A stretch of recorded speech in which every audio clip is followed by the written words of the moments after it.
Kami langsung menuju ke ruang sidang Pengadilan Negeri Jakarta Selatan. Saudara Richard Eliezer sudah masuk ke dalam ruang persidangan di Pengadilan Negeri Jakarta Selatan untuk kembali melanjutkan persidangan pada hari ini. Kuasa hukum dari Richard Eliezer akan menghadirkan ahli untuk dimintai keterangannya. Keterangan ahli yang akan hadir pada sidang kali ini adalah Albert Aris yang merupakan ahli hukum pidana dan juga sekaligus merupakan tim sosialisasi KUHP nasional. Ini adalah keterangan ahli yang akan meringankan terdakwa Richard Eliezer setelah pada Senin kemarin dihadirkan juga 3 ahli untuk dimintai keterangan. Mulai dari Guru Besar Filsafat Moral Frans Magnis Suseno, lalu juga ada psikolog klinik dewasa Liza Mari Japri, dan yang terakhir ada juga psikolog forensik Reza Indragiri Amril. Dan hari ini akan melengkapi keterangan ahli yang sudah ditanya pada hari Senin lalu, yaitu ahli hukum pidana Albert Aris.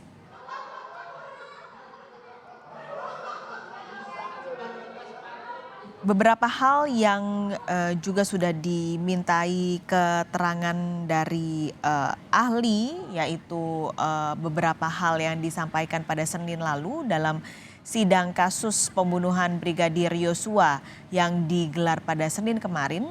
Penasihat hukum terdakwa Richard Eliezer ini menghadirkan 3 ahli, tadi dia sudah sampaikan. Pertama ada ahli filsafat moral, saudara Frans Magnis Suseno, yang banyak bercerita atau banyak menyampaikan soal keahliannya soal filsafat moral ataupun etika.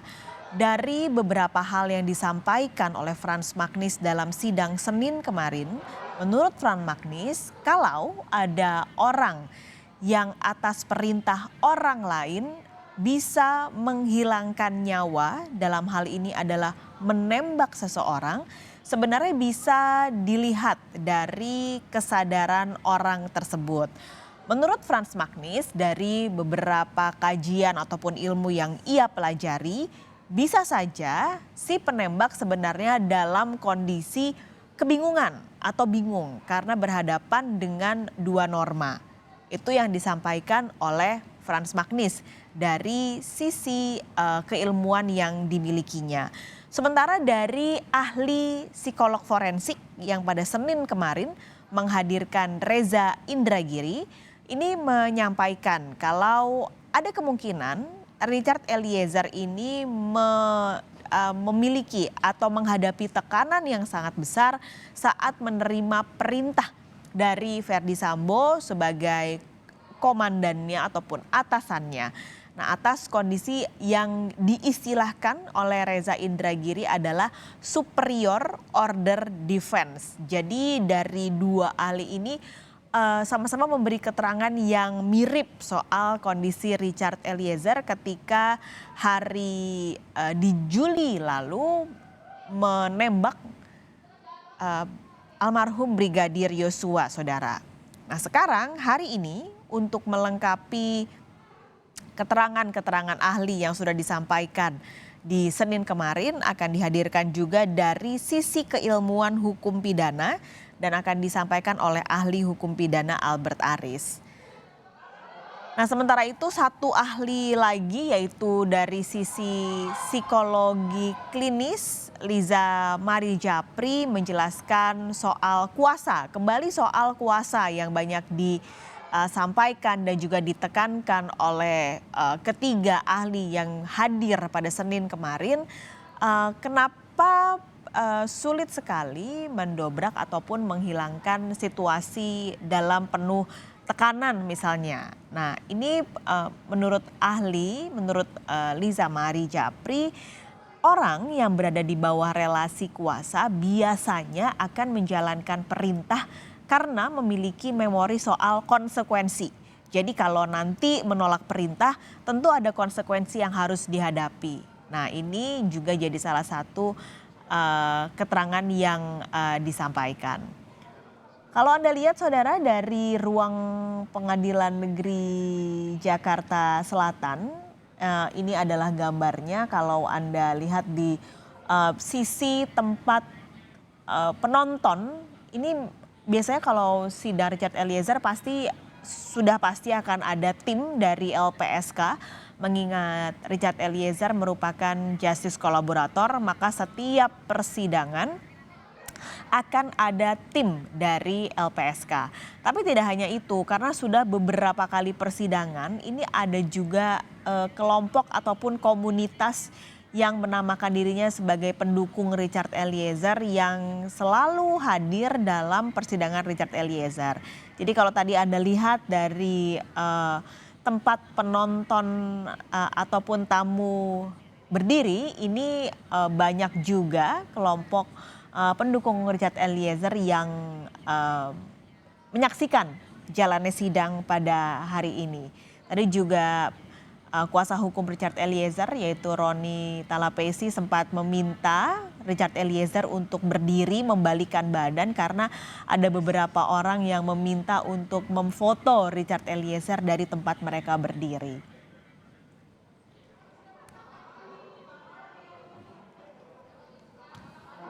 Kembali kami informasikan, saudara, hari ini akan digelar sidang lanjutan dari kasus pembunuhan berencana Brigadir Yosua dari Pengadilan Negeri Jakarta Selatan.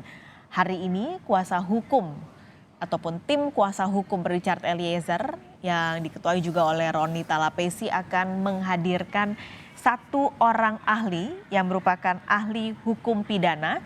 Albert Aris akan hadir pada sidang pada hari ini.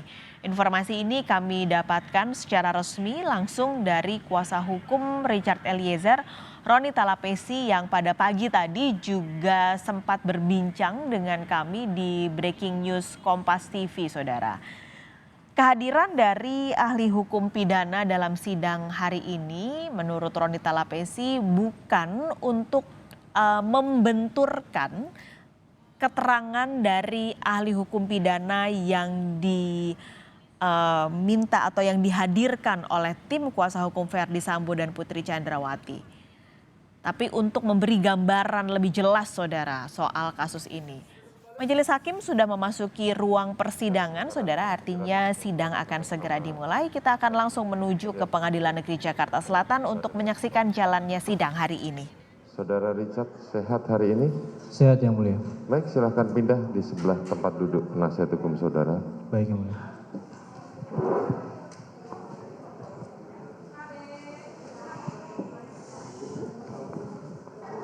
Saudara penasihat hukum, hari ini kesempatan saudara untuk menghadirkan saksi meringankan atau saksi ahli.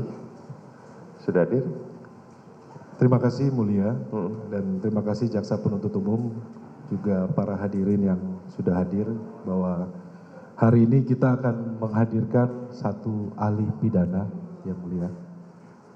Ahli pidana. Silakan dihadirkan. Ya.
Silakan duduk. Silakan.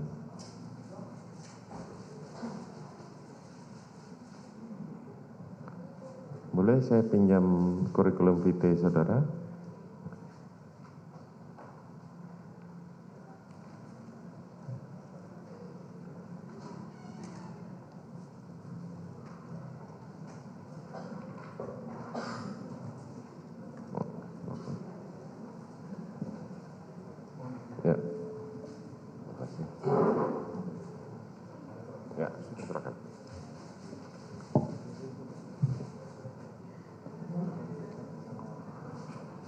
Dr. Albert Aris SHMH, betul ya?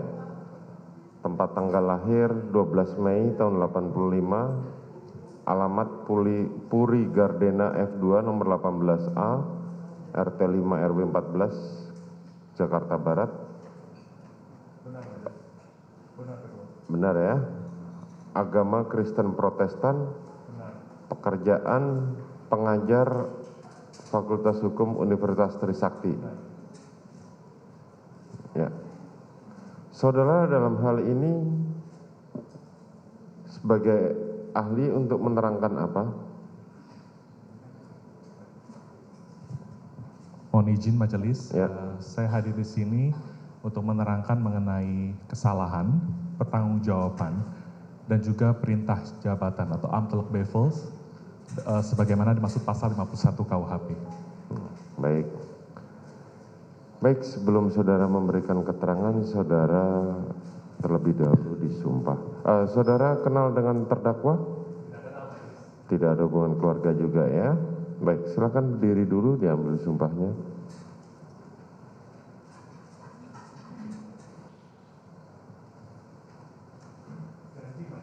Ya, silakan. Saya berjanji sebagai ahli dalam perkara ini akan memberikan pendapat tentang soal-soal yang dikemukakan sesuai dengan keahlian saya dan ilmu pengetahuan saya ilmu pengetahuan saya dengan sebaik-baiknya. semoga Tuhan menolong saya. Silakan duduk. Baik, silahkan penasihat hukum terdakwa untuk bertanya terlebih dahulu. Waktu saudara kurang lebih 1 jam. Terima kasih Yang Mulia. Mohon izin, ahli yang kita hadirkan adalah ahli pidana yang merupakan pengajar hukum pidana Universitas Trisakti.